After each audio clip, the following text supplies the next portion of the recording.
কেমন আছো সবাই? আশা করি সবাই ভালো আছো, সবাই ভালো থাকবে, বাড়িতে থাকবে, সুস্থ থাকবে। আর মন দিয়ে আমাদের video class plus live class follow করবে। দুটো ক্লাসই ছাড়া হচ্ছে, ডবল ডবল করে আমাদের পড়াতে হচ্ছে, বুঝতে পারলে? আমাদের পরিশ্রমের কথা মাথায় রেখে তোমরা দুটো ক্লাসগুলো অ্যাটেন্ড করবে, ঠিক আছে? তোমাদের সুবিধার্থে এগুলো করা হচ্ছে। তো আগের ভিডিওতে আমাদের মাইক্রোস্পোরোজেনেসিস মাইক্রোগ্যামেটোজেনেসিস শেষ হয়ে গেছিল, মেগাস্পোরোজেনেসিস মেগাগ্যামেটোজেনেসিস মাইক্রোস্পোরোজেনেসিস মাইক্রোগ্যামেটোজেনেসিস শেষ হয়ে গেছিল। এবার আজকের ভিডিওতে আমরা পড়ব পলিনেশন বা পরাগযোগ। নিষেকের প্রাথমিক শর্ত হলো পরাগযোগ। নিষেক মানে কি? শুক্রাণুর সঙ্গে ডিম্বাণু মিলন ঘটা, তাই না? যদি পরাগযোগ না হয় তাহলে কিন্তু শুক্রাণু মানে ওই শুক্রাণু তৈরি হতে পারবে না, বুঝতে পারলে তো? তার কারণ আমরা জানি পরাগযোগের ফলে ওই পরাগযোগের মাধ্যমে ওই পরাগ রেণু থেকে কিন্তু শুক্রাণু তৈরি হয়। আর পরাগ রেণুটা কোথায় গিয়ে পড়ে? গর্ভমুণ্ডে গিয়ে পড়ে, আর দিয়ে পরাগ নালীর সৃষ্টি হয়, সেই পরাগ নালীর ভেতরে শুক্রাণু তৈরি হয়। তাহলে নিষেকের যে প্রাথমিক শর্ত, সেই শর্তটা কি? পরাগযোগ বা পলিনেশন। নিষেকের প্রাথমিক শর্ত হলো পরাগযোগ বা পলিনেশন। অর্থাৎ তাহলে আমরা জানবো যে পরাগযোগ কাকে বলে, তাই না? মানে যে প্রক্রিয়ায় কোনো ফুলের পরাগধানী থেকে উৎপন্ন পরাগরেণু সেই ফুলের অথবা সেই গাছে উৎপন্ন ভিন্ন ফুলের অথবা একই প্রজাতিভুক্ত ভিন্ন গাছে উৎপন্ন ফুলের অথবা ভিন্ন প্রজাতিভুক্ত ফুলের গর্ভমুণ্ডে গিয়ে পড়ে। যে প্রক্রিয়ায় কোনো ফুলের পরাগধানী থেকে উৎপন্ন পরাগরেণু সেই গাছে সেই ফুলের হতে পারে বা সেই গাছের অন্য একটা ফুলেরও হতে পারে, অথবা একই প্রজাতিভুক্ত অন্য গাছে উৎপন্ন ফুলের হতে পারে, অথবা ভিন্ন প্রজাতিভুক্ত অথবা দূর সম্পর্কযুক্ত উৎপন্ন গাছের উৎপন্ন ফুলের গর্ভমুণ্ডে গিয়ে পড়ে, সেই প্রক্রিয়াটাকে আমরা কি বলি? পরাগযোগ বা পলিনেশন। এক কথা আমরা বলতে পারি পরাগধানী থেকে পরাগরেণুর গর্ভমুণ্ডে যে স্থানান্তরণ, সেই প্রক্রিয়াটাকে আমরা কি বলি? পরাগযোগ বা পলিনেশন। বুঝতে পারলে তো? তাহলে এই পলিনেশনকে আমরা মেইনলি দুটো ক্যাটাগরিতে ভাগ করি, একটা সেলফ পলিনেশন, একটা ক্রস পলিনেশন। অর্থাৎ স্বপরাগযোগ আর একটা হলো ইতর পরাগযোগ। তাহলে এটা টাইপটা করি আগে আগে আমরা পলিনেশনের দুটো টাইপ, একটা সেলফ পলিনেশন আর একটা হলো ক্রস পলিনেশন।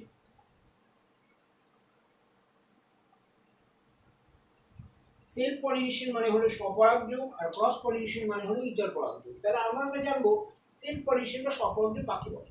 বলছে কোনো ফুলের পরাগধানী থেকে উৎপন্ন পরাগরেণু যদি সেই ফুলের অথবা সেই গাছে উৎপন্ন অন্য একটা ফুলের গর্ভমুণ্ডে গিয়ে পড়ে, কোনো ফুলের পরাগধানী থেকে উৎপন্ন পরাগরেণু বা পরাগধানীর মধ্যে উৎপন্ন পরাগরেণু যদি সেই ফুলের অথবা সেই গাছে উৎপন্ন অন্য একটা ফুলের গর্ভমুণ্ডে গিয়ে পড়ে, তাহলে সেই পরাগযোগ কৌশলটাকে আমরা সেলফ পলিনেশন বা স্বপরাগযোগ বলবো। বুঝতে পারলে তো? ঠিক আছে? স্বপরাগযোগকে আমরা আবার দুটো ক্যাটাগরিতে ভাগ করি, একটা হলো অটোগ্যামি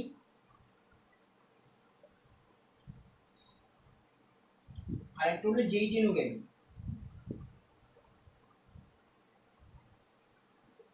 একটা হলো অটোগ্যামি আর একটা হলো জেইটেনোগ্যামি বা গেইটেনোগ্যামি। অটোগ্যামি মানে কি? কোনো ফুলের পরাগধানীর থেকে উৎপন্ন পরাগরেণু যদি সেই ফুলের গর্ভমুণ্ডে গিয়ে পড়ে, অর্থাৎ এটা একটা ফুল, পরাগধানী থেকে উৎপন্ন পরাগরেণু যদি এইভাবে সেই ফুলের গর্ভমুণ্ডে গিয়ে আসছে, তখন সেটাকে আমরা কি বলি? অটোগ্যামি। যেমন উদাহরণ হবে সন্ধ্যা মালতী, মিরাবিলিস জ্বালাপা। এবার কোনো ফুলের পরাগধানী থেকে উৎপন্ন পরাগরেণু যদি সেই গাছে উৎপন্ন ভিন্ন ফুলের গর্ভমুণ্ডে গিয়ে পড়ে, দেখো, তাই না? একই গাছে উৎপন্ন দুটি ফুলের মধ্যে স্বপরাগযোগ ঘটছে, তখন সেটাকে আমরা বলি জেইটোনোগ্যামি। যেমন আমরা বলতে পারি দোপাটি বলে একটা ফুল আছে, বা তাল। বুঝতে পারলে তো? এটা উদাহরণ কি হবে? এটা উদাহরণ হবে হলো সন্ধ্যা মালতী, সন্ধ্যা মালতী, যেটা বিজ্ঞানসম্মত নাম হলো মিরাবিলিস জ্বালাপা। এটার উদাহরণ কি হবে? দোপাটি, তাল।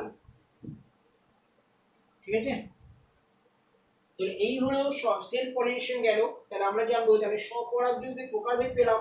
এবার স্বপরাগযোগের কিছু বৈশিষ্ট্য। স্বপরাগযোগের বৈশিষ্ট্য কি? স্বপরাগযোগের ক্ষেত্রে ফুলটা সর্বদাই উভলিঙ্গ হতে হবে, উভলিঙ্গ ছাড়া কিন্তু স্বপরাগযোগ সম্ভব নয়। তাহলে ফুলটা সর্বদাই কি হতে হবে? উভলিঙ্গ হতে পারে। আর স্বপরাগযোগ কিন্তু বাহকের উপর নির্ভরশীল নয়, অর্থাৎ কোনো বাহকের প্রয়োজন হয় না যে কখন হাওয়া আসবে, কখন পতঙ্গ আসবে, পরাগরেণু উড়িয়ে নিয়ে যাবে, সেই কারণে বাহকের উপর নির্ভরশীলতা নয় এটা। বুঝতে পারলে তো? পতঙ্গকে আকৃষ্ট করার জন্য কোনো কৌশল অবলম্বন করতে হয় না। পলিনেশন ঘটার অর্থাৎ পরাগযোগ ঘটার সম্ভাবনা খুব বেশি থাকে, অর্থাৎ প্রবাবিলিটি খুব বেশি হয়, আর মানে প্রজাতির বিশুদ্ধতা বজায় থাকে। এগুলোই হলো ক্যারেক্টারিস্টিক্স সব পরাগযোগ, বুঝতে পারে তো? প্রজাতির বিশুদ্ধতা বজায় থাকে, পরাগযোগের অপচয় কম হয়, পরাগযোগ ঘটার সম্ভাবনা খুব বেশি থাকে। তারপরে হলো তোমার কি বলবো, যে ফুলগুলো সর্বদাই কি হয়, উভলিঙ্গ প্রকৃতির হয়। ক্রস পলিনেশনকে আমরা আবার দুটো ক্যাটাগরিতে ভাগ করি, একটা হলো জেনোগ্যামি আর একটা হলো হাইব্রিডাইজেশন বা সংকরতা।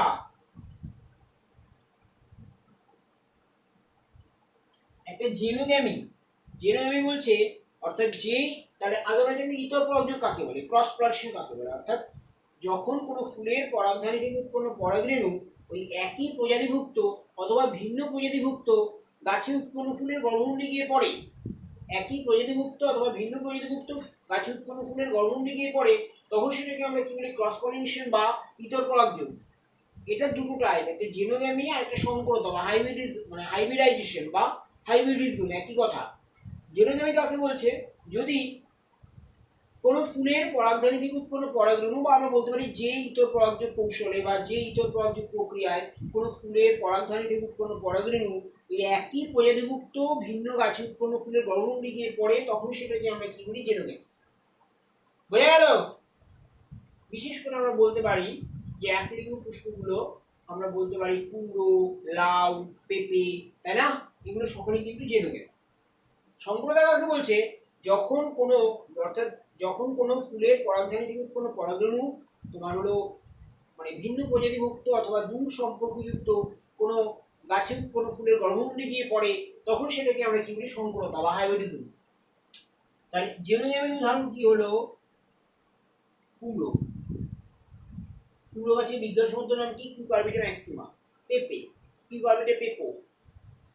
সংকরতা কি হবে, যেমন আমরা বলতে পারি যে সংকর জীব সৃষ্টির মাধ্যমে, যেমন এই কৌশলটাকে কাজে লাগানো হয়, হাইব্রিডাইজেশন যেটাকে আমরা বলি, তাই না? যে বর্তমানে বাজারে শীতকালে দেখা যায় বেশ বড় বড় ফুল পাওয়া যায়, তাই না? সেই ফুল কিন্তু হাইব্রিডাইজেশনের ফুল, অর্থাৎ হাইব্রিড ফুল। হাইব্রিড ফুল মানে কি, ফুলের সঙ্গে ন্যাসপাতি ক্রসিং করানো হয়, তাহলে এই কৌশলটাকে অবলম্বন করানো হয়, তখন ফুল অর্থাৎ ফুল এবং ন্যাসপাতি উভয় একটা গুণাবলী পাওয়া গেল। আবার দেখা যাচ্ছে একটা গাছ, একটা বীজ, এর ফলন বেশি কিন্তু রোগ প্রতিরোধ ক্ষমতা সম্পন্ন নয়, আবার একটা বীজ এর ফলন কম কিন্তু রোগ প্রতিরোধ ক্ষমতা সম্পন্ন, তখন তারা কিন্তু দূর সম্পর্কযুক্ত, তাদের মধ্যে যদি ক্রসিং করানো হয় বা পরাগযোগ ঘটানো যায়, তাহলে যে উদ্ভিদটার সৃষ্টি হবে সেই উদ্ভিদটা কিন্তু তার ফলনও বেশি হবে, আবার তার রোগ প্রতিরোধ ক্ষমতাও কিন্তু অটোমেটিক্যালি বেশি হবে। আমরা বলতে পারি ওরাইজা স্যাটাইভার সঙ্গে ওরাইজা স্যাটাইভা আমাদের দেশি ধান, কিন্তু ওরাইজা জাপানিকা, তাই না? জাপানের একটা প্রজাতি, এদের মধ্যে সংকরায়ন ঘটানো হলো, কি একটা মানে ভারত এবং জাপানের একটা মিশ্র ধান তৈরি হলে, বুঝতে পারলে তো? এই গেল আমার ক্রস পলিনেশন কিছু ক্যারেক্টারিস্টিক্স আছে, বৈশিষ্ট্যগুলি কি বললাম, যে ক্রস পলিনেশন কিন্তু ফুলটা কিন্তু একলিঙ্গ হতে পারে আবার উভলিঙ্গ হতে পারে, বাধ্যতামূলক নয়, এক্ষেত্রে ম্যান্ডেটরি উভলিঙ্গ, এক্ষেত্রে একলিঙ্গ হতে পারে আবার উভলিঙ্গ হতে পারে। এই প্রকার পরাগযোগে বাহকের উপর নির্ভরশীল, অর্থাৎ মানে বাহকের প্রয়োজন অবশ্যই, বাহক ছাড়া সম্ভব নয়। 3 নম্বর, পরাগরেণুর অপচয় খুব বেশি হয়, বুঝতে পারলে তো? খাওয়াতে পুড়ে যায়, তাই না? পতঙ্গ খেয়ে নেয়। 4 নম্বর, পরাগযোগের সম্ভাবনাটা কম থাকে। আর 5 নম্বর, প্রজাতির বিশুদ্ধতা বজায় থাকে না। এরপরে আমাকে যদি সেলফ পলিনেশন আর ক্রস পলিনেশনের মধ্যে পার্থক্য চাই, তাহলে কিন্তু আমরা অটোমেটিক্যালি এই বৈশিষ্ট্যগুলো যদি পাশাপাশি রাখি, তাহলে কিন্তু আমরা পার্থক্য তৈরি করে নিতে পারবো। বোঝা গেল? আচ্ছা, বেশ, এবারে চলে আসবো আমরা স্বপরাগী ফুলের কিছু অভিযোগগত বৈশিষ্ট্য। এটা মিটিয়ে দিচ্ছি।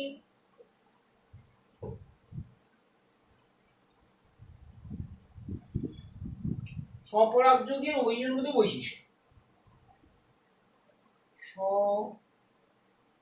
স্বপরাগযোগের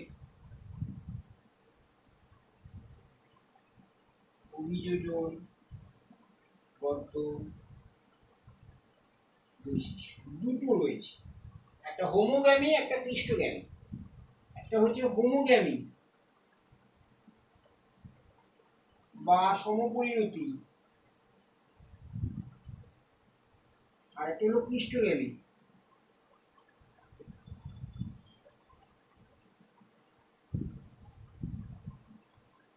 বা বিষম পরিণতি। দেখো হোমোগ্যামি কাকে বলে, অর্থাৎ যখন কোনো উভলিঙ্গ ফুলের মেল সেক্স অর্গান এবং ফিমেল সেক্স অর্গান অর্থাৎ পুংকেশের চক্র এবং গর্ভকোষের চক্র দুটোই একসঙ্গে পরিপক্কতা লাভ করে, তখন সেটাকে আমরা কি বলি, সমপরিণতি বা হোমোগ্যামি। যখন কোনো ফুলের পুং জননাঙ্গ এবং স্ত্রী জননাঙ্গ দুটোই কিন্তু একসঙ্গে পরিপক্কতা লাভ করে, তখন সেটাকে আমরা কি বলি, হোমোগ্যামি বা সমপরিণতি। যেমন আমরা বলতে পারি, তোমার উদাহরণ কি হবে, উদাহরণ হবে তোমার দোপাটি, সন্ধ্যা মালতী, এগুলো সবই হবে, ঠিক আছে। আর ক্লিস্টোগ্যামি কাকে বলে, অর্থাৎ মানে তার মানে কি, দুটো সেক্স অর্গান একসঙ্গে পরিপক্কতা লাভ করছে, তাহলে পরাগযোগ কি হবে, সব সেল পলিনেশনে তো সব পরাগযোগ ঘটবেই, তাই না। আর ক্লিস্টোগ্যামি বা অনুমিলন, সরি আমি একটা টার্মটা ভুলে লিখেছি, অনুমিলন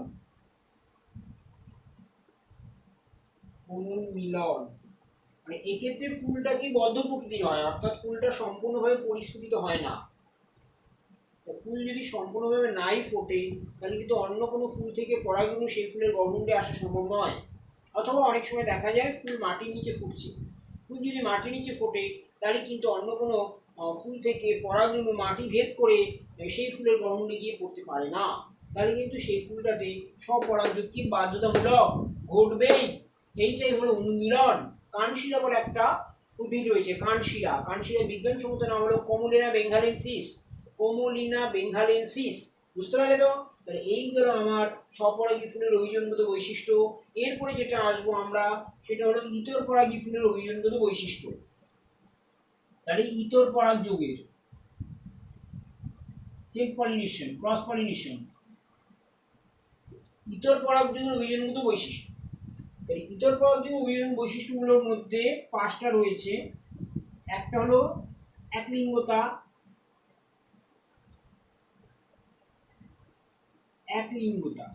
2 নম্বর বিষম পরিণতি,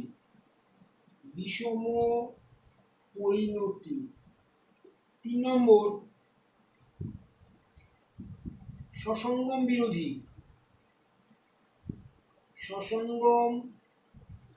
বিরোধী 4 নম্বর স্ববন্ধাত্মতা,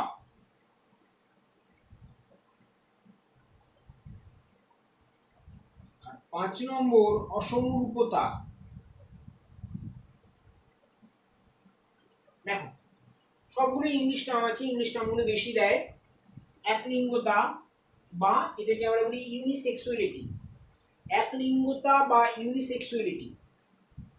এক্ষেত্রে কি হয়, ফুলগুলো সর্বদাই একলিঙ্গ হয়, অর্থাৎ আমরা জানি একলিঙ্গ ফুল কাকে বলে, অর্থাৎ যে ফুলে হয় মেল সেক্স অর্গান অথবা ফিমেল সেক্স অর্গান, যেগুলো দুটোর মধ্যে একটা থাকে, তাদেরকে আমরা কি বলি, একলিঙ্গ পুষ্প। এবার সেই ফুলে যদি মানে পুংকেশের চক্র থাকে, তখন সেটাকে আমরা কি বলি, মেল ফ্লাওয়ার বা পুরুষ ফুল। আর যদি গর্ভকোষের চক্র থাকে, তখন সেটাকে আমরা কি বলি, ফিমেল ফ্লাওয়ার বা স্ত্রী ফুল, তাই না। এবং এই ঘটনাকে আমরা কি বলি, একলিঙ্গতা, বা এটাকে আমরা বলি ইংরেজিতে ইউনিসেক্সুয়ালিটি। এবং উদাহরণ কি হবে, লাউ, কুমড়ো, এগুলো এগুলো। 2 নম্বর বিষম পরিণতি, এটাকে ইংরেজিতে বলে ডাইকোগ্যামি। কি বলে, ডাইকোগ্যামি। মানে এক্ষেত্রে ফুলটা উভলিঙ্গ হওয়া সত্ত্বেও কিন্তু স্বপরাগযোগ ঘটছে না, তার কারণ দুটো সেক্স অর্গান একসঙ্গে ম্যাচুরিটি অর্জন করতে পারছে না। কখনো মেল সেক্স অর্গান আগে ম্যাচুরিটি অর্জন করছে, তখন ফিমেল সেক্স অর্গান ম্যাচুরিটি অর্জন করতে পারছে না।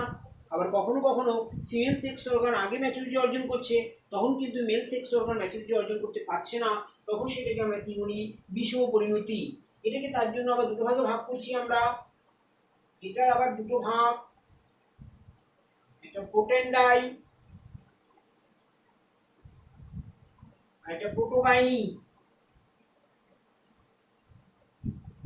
প্রোটেন্ডাই মানে প্রপুং পরিণতি, বাংলায় বলি এটাকে আমরা কি বলি, প্রপুং পরিণতি। অর্থাৎ যখন একটা উভলিঙ্গ ফুলের পুংকেশের চক্রটা গর্ভকোষের চক্রের আগেই পরিপক্কতা লাভ করে, তখন সেটাকে আমরা বলি প্রোটেন্ডাই, এবং এই ফুলগুলোকে প্রোটেন্ডাস ফ্লাওয়ার বলা হয়, তাই না। যেমন উদাহরণ কি হবে, জবা, উদাহরণ কি হবে এটার, জবা, হিবিস্কাস রোজাসাইনেন্সিস। আর প্রোটোগাইনি কাকে বলে, অর্থাৎ যখন কোনো উভলিঙ্গ ফুলের ফিমেল সেক্স অর্গান বা গর্ভকোষের চক্রটা পুংকেশের চক্রের আগে পরিপক্কতা লাভ করে, তখন সেটাকে আমরা কি বলি, প্রোস্ট্রিপ্লোনিটি বা প্রোটোগাইনি, এই ফুলগুলোকে আমরা বলি প্রোটোগাইনাস ফ্লাওয়ার। উদাহরণ কি হবে? বেগুন, যার কোনো গুণ নেই। বোঝা গেল? এই হলো ব্যাপার। তাহলে এরপরে যেটা আসবো সেটা আমরা আসবো হলো সসঙ্গম বিরোধী। সসঙ্গম বিরোধীতে কি বলা হয়? এক্ষেত্রে ফুলটা উভলিঙ্গ, দুটো সেক্স অর্গান একসঙ্গে ম্যাচুরিটি অর্জন করছে, কিন্তু তথাপি দুটো অর্থাৎ পুংকেশর চক্র এবং গর্ভকোষের মধ্যে দূরত্বটা এত বেশি থাকছে যে পুংকেশর চক্র অর্থাৎ পরাগধানী থেকে পরাগধানী সেই ফুলের গর্ভমুণ্ডে গিয়ে পড়তে পারছে না, মানে ডিস্টেন্সটা যথেষ্ট বেশি থাকছে। এই দেখা হলো পুংকেশর চক্র আর এটা দেখা হলো গর্ভকোষের চক্র। মানে এতটা ডিস্টেন্সের জন্য এখান থেকে কিন্তু পরাগধানী এসে এখানে পড়া আসা সম্ভব নয়। সেই কারণে কি হচ্ছে? ইতর পরাগই ঘটছে। আবার বলছি এক্ষেত্রে ফুলটা কি উভলিঙ্গ, দুটো সেক্স অর্গান একসঙ্গে ম্যাচুরিটি অর্জন করছে, তথাপি কিন্তু কি ঘটছে না? স্বপরাগযোগ ঘটছে না। তার কারণ পরাগধানী এবং গর্ভমুণ্ডের মধ্যে দূরত্ব খুব বেশি থাকছে, ফলে কিন্তু স্বপরাগযোগ ঘটতে পারছে না। এইরকম একটা ফুলের উদাহরণ হবে কি? ঘেটু। ঘেটু ফুলের বিজ্ঞানসম্মত নাম হলো ক্লেনোডেন্ড্রাম ইনফরচুনেটাম। বুঝতে পারলে তো? উদাহরণ কি হবে? ঘেটু। মনে থাকবে সেলফ স্টেরিলিটি বা স্ববন্ধাত্মতা, এটাকে আমরা কি বলি ইংরেজিতে? সেলফ স্টেরিলিটি বা স্ববন্ধাত্মতা। এক্ষেত্রে ফুলটাও উভলিঙ্গ। উভলিঙ্গ হওয়া সত্ত্বেও যে পোলেনগুলো রয়েছে না, সেই পোলেনগুলো হলো স্টেরাইল বা বন্ধা। সেই পোলেনগুলো যদি সেই ফুলের গর্ভমুণ্ডে গিয়ে পড়ে, তথাপি সেই পরাগরেণু থেকে শুক্রাণু তৈরি হবে না। আর শুক্রাণু যদি না হয় তাহলে তো নিষেধ ঘটবে না।